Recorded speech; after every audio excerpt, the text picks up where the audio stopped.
Semoga kepercayaan kami terhadap Bapak dan Ibu bisa terjaga dengan amanah. Oke, cukup sekian. Kami hanya sebagai penyambung suara dari para PMI kepada pemerintah dimanapun berada. Saya harap pemerintah mau mendengar para suara-suara kami, yaitu para PMI yang memohon atas kebijakan pemerintah yang bisa meringankan kami sebagai PMI. Bapak Ibu bayangkan saja, kami mengirim cargo, mengirimkan barang-barang dari negara rantau ini bukan dari uang yang gaji besar, bukan dari uang yang enteng yang Bapak Ibu bayangkan, namun kami menyicil dengan susah payah hanya ingin membelikan hadiah untuk orang tua, untuk anak, hadiah ulang tahun dan lainnya. Seperti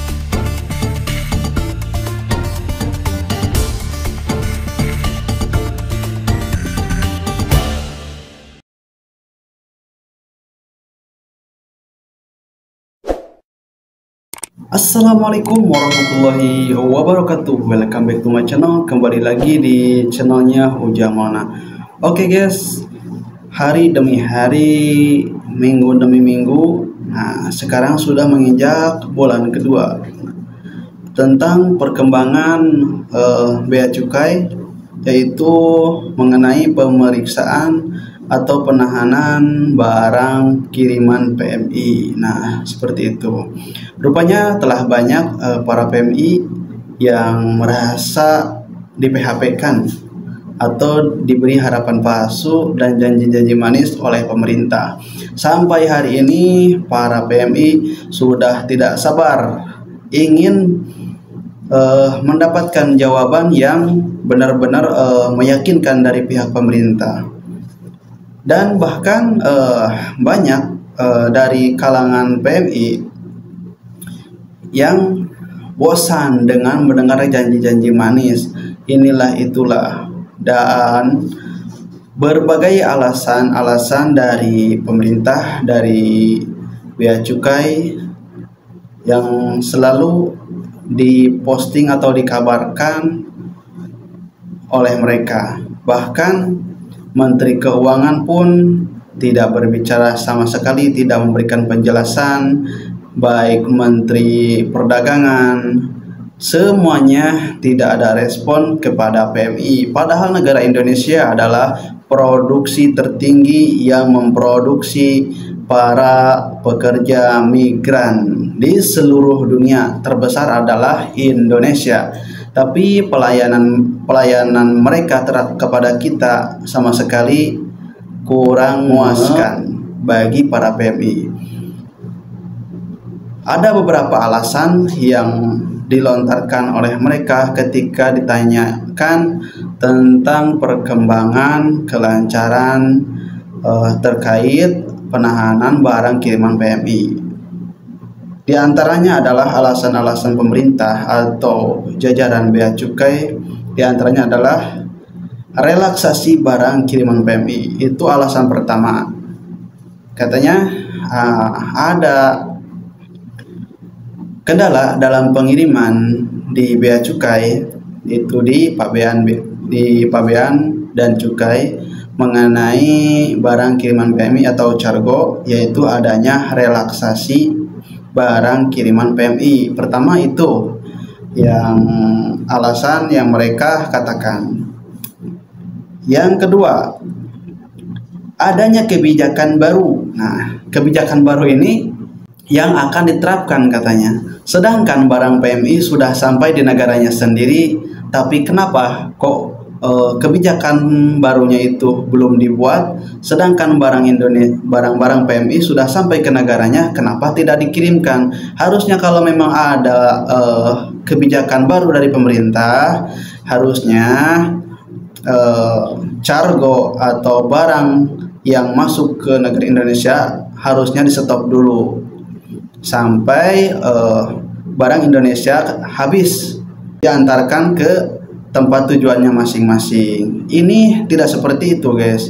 Pemerintah ini entah pura-pura tahu lah, karena itu urusan mereka. Tapi yang kita rasakan, rasanya kita yang lebih pintar daripada mereka, padahal mereka lebih berpendidikan daripada kita. Kita hanya sebagai PMI biasa, ya masyarakat biasa yang perlu pelayanan dari pemerintah yang berpendidikan.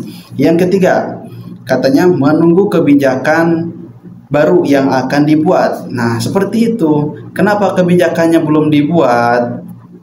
Sedangkan penahanan barangnya sudah diberlakukan. Itu lebih parah lagi. Yang keempatnya, harus disertakan data-data dari pihak ekspedisi. Nah, kok ada yang begini? Katanya karena alasan mereka kenapa kok harus ada data-data dari pihak ekspedisi mengenai barang kirimannya tersebut. Katanya, ini kata mereka, alasan mereka jawabannya. Katanya takutnya barang PMI disamakan dengan importer atau yang bergelut di bidang jual beli antar dua negara, seperti itu, mungkin importer dan ekspor. Dan timbullah dari permasalahan ini sangka-sangkaan buruk dari pihak PMI terhadap pemerintah. Inilah salah satu gejolak yang dibikin oleh pemerintah sendiri, bukan berasal dari PMI, namun akar permasalahannya mereka yang membuat masalah sendiri, membuat kebijakan tapi tidak membijakan, seperti itu. Membuat kebijakan tapi malah malah membuat geram para PMI. Harusnya kebijakan itu yang bisa meringankan kesusahan para PMI. Ini kenapa? Ini malah membuat para PMI ketakutan, membuat para PMI kesusahan, membuat para PMI marah, membuat PMI salah sangka terhadap mereka. Sebenarnya wajar-wajar saja kita sebagai PMI mempunyai sangkaan seperti itu, tapi alangkah baiknya, ya gimana lagi kalau nggak berbicara, otomatis mereka akan terus bertele-tele. Sedangkan kita juga yang banyak bicara ini itu kepada mereka, mereka masih tetap bertele-tele. Apalagi kita tidak berbicara, ya seperti itu. Nah, untuk teman-teman semuanya silahkan bersuara, dari mulai organisasi, berbagai komunitas. Otomatislah yang namanya organisasi dan komunitas itu di seluruh dunia itu pasti ada, ya. Terutama orang Indonesia itu paling gemar membuat komunitas atau persatuan anak rantau, seperti yang di Saudi itu ada Bikin Jeddah, ada Boboto KSA, ada Roda-Roda, terus ada Rondo Jeddah juga. Nah, seperti itu. Mungkin di Singapura atau di Taiwan juga ada yang seperti itu, yang membuat komunitas atau organisasi. Namun di Saudi juga tidak hanya itu, bahkan pemuda Pancasila juga ada. Nah, apa sangkaan-sangkaan buruk yang timbul dari PMI terhadap pemerintah? Yang pertama, barangnya mungkin akan dijadikan barang loakan oleh mereka. Nah, ini udah salah satu sangkaan buruk kepada mereka, karena saking tidak sabarnya para PMI yang melihat barangnya dari sudah 2 bulan 3 bulan namun belum sampai juga ke rumahnya. Sampai mereka punya sangkaan seperti itu, saking geramnya, saking kesal menunggu janji-janji yang belum terrealisasi dari pihak pemerintah. Yang kedua, sangkaan buruk dari para PMI, bilangnya barangnya dimusnahkan, padahal dikirim ke rumahnya masing-masing. Nah, itu juga yang kedua dari para PMI itu, daripada komentator yang di TikTok dan di YouTube seperti itu. Yang ketiga, apa mereka perlu sogokan dari para PMI? Masya Allah. Kalau yang ketiga ini sampai parah begini. Mereka itu bekerja untuk kesejahteraan kita sebenarnya, dan mereka juga digaji dari sumbangsi para PMI dan TKI yang diambil dari devisa, sumbangsi dari devisa sekian miliar katanya. Nah, nanti videonya akan saya share bahwasanya PMI itu adalah sumbangsi terbesar untuk negara. Seperti itu. Bahkan mencapai 520 triliun kalau nggak salah, itu dari bocoran dari Pak Beni, dari Kepala BP2MI sendiri yang berbicara seperti itu. Nanti kita akan posting videonya. Bahkan BPJS sekarang mau diberlakukan, tapi kantornya belum dibuat dari wilayah-wilayah PMI yang bekerja. Namun BPJS tersebut sudah diberlakukan. Seperti itulah. Entah kenapa ini terjadi, mungkin mereka itu terlalu bersenang-senang bekerja tapi tidak ada pembuktiannya. Bahkan ada salah satu komentator dari kreator TikTok, katanya percuma ada menteri-menteri kalau tidak berfungsi, seperti itu.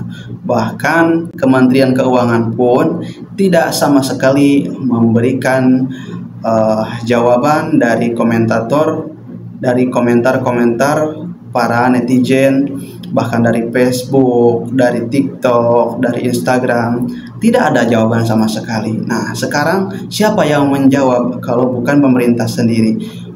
Tolong Bapak Ibu semuanya dari distributor bea cukai, mohon diusahakan biar kami para PMI tidak kesusahan. Bukankah kami sebagai pahlawan devisa yang telah berjasa untuk negara, harusnya kalau memang pemerintah mengakui bahwa kita devisa sebagai pahlawan untuk negara sumbangsi terbesar, harusnya para PMI mendapatkan pelayanan yang lebih baik dan lebih bijak dari para pemerintah tersebut, seperti bea cukai, seperti itu ya. Mohon diusahakan biar kami tidak berkelanjutan dalam kesalahpahaman terhadap petugas-petugas bea cukai kepada pemerintah. Semoga kepercayaan kami terhadap Bapak dan Ibu bisa terjaga dengan amanah. Oke, cukup sekian. Kami hanya sebagai penyambung suara dari para PMI kepada pemerintah dimanapun berada. Saya harap pemerintah mau mendengar para suara-suara kami, yaitu para PMI yang memohon atas kebijakan pemerintah yang bisa meringankan kami sebagai PMI.